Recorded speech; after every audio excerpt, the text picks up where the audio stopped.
July in North Africa. Heat and dust and gasoline fumes enveloping the parched air. That was the first aroma which hit my nostrils as we left the airport terminal, petroleum intermixed with arid, motionless oxygen. Up in the sky, the morning sun was at full wattage. It didn't matter that Casablanca was on the Atlantic coast.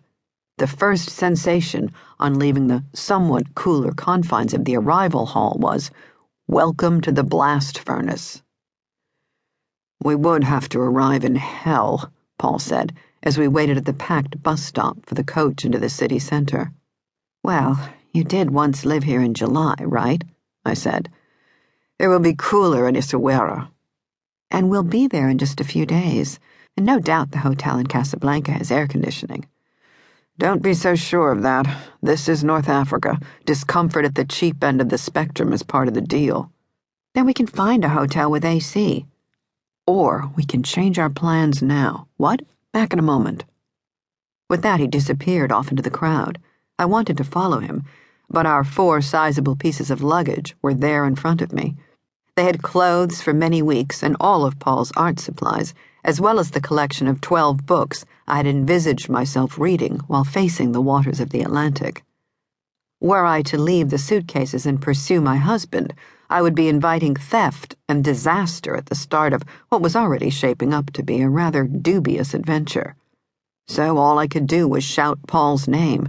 My voice was drowned out by everyone crowded around the bus stop: veiled women, men of varied ages in ill-fitting suits, 1 or 2 backpackers, 2 grandfatherly types in long flowing robes, and 3 very dark-skinned Africans carrying their worldly goods in cheap canvas bags, making me wonder if they were here looking for work and, judging from the bewilderment sketched on their faces, as adrift here as myself. Buses, most of them ancient, came and went, belching clouds of exhaust as they heaved away towards assorted destinations. I peered into the distance, but could see no sign of my husband. 10, 15 minutes passed. God, maybe he really has decided to do an about-face. He's probably back inside the terminal building, using a credit card to send us home to the States. But then, amidst the crowded theater of this street scene, a tall man emerged. Paul. He was walking towards me, accompanied by a diminutive fellow who was half-shaven with a small knitted skullcap on his head, a cigarette clenched between blackened teeth. He carried a battered tin tray on which sat 2 stubby glasses, while his other hand clutched a pot of tea. The man smiled shyly. Placing the tray on the empty space next to me on the pock-marked bench, he raised the teapot a good foot above the glasses and began ceremoniously to pour a green liquid into them. The heady, aromatic properties of the tea were immediately discernible. "Thé à la menthe," Paul said. "Le whisky Marocain."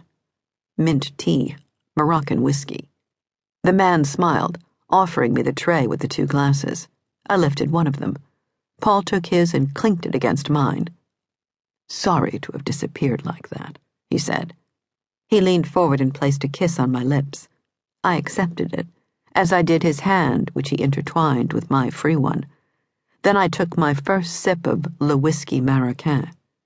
The mint was palatably strong, but undercut by a certain sugary sweetness. I usually dislike anything overly sweet, but this tea worked because of its aromatic strength and its honeyed undercurrent. After that horrendous flight and the wait in the sun, it was balming. "You approve?" Paul asked. "I approve." "Our friend here loaned me his cell phone. There's a change of plan." "What sort of change?" "We're going straight to Essaouira. There's a bus that leaves here in 20 minutes. "What about Casablanca?" "Trust me, you're not missing much." "It's still Casablanca, a place you've talked endlessly about from the moment we first got together." "It can wait. But Essaouira is, what, 4 or 5 hours from here?" "Something like that, yeah."